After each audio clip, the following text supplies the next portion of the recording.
the blockbuster hits Back to the Future 1, 2, and 3, Marty McFly blasted through time, butting heads with that juvenile delinquent, Biff Tannen. Hello?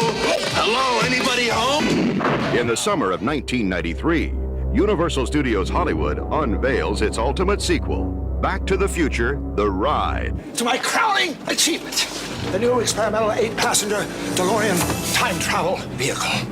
With the help of Doc Brown's latest creation, you're off on a hair-raising chase through time. It's truly like flying through time and space with Doc Brown in his DeLorean time vehicle.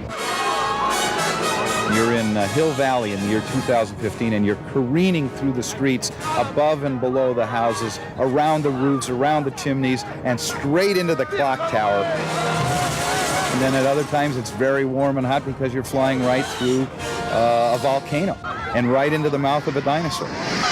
The technology behind the Back to the Future ride is truly amazing. Hollywood's top special effects experts have created a film that completely surrounds you. When combined with a computer-controlled DeLorean, the effect is stunning. If you like the Back to the Future films, you're going to love this ride. Because it truly is like being in the movie.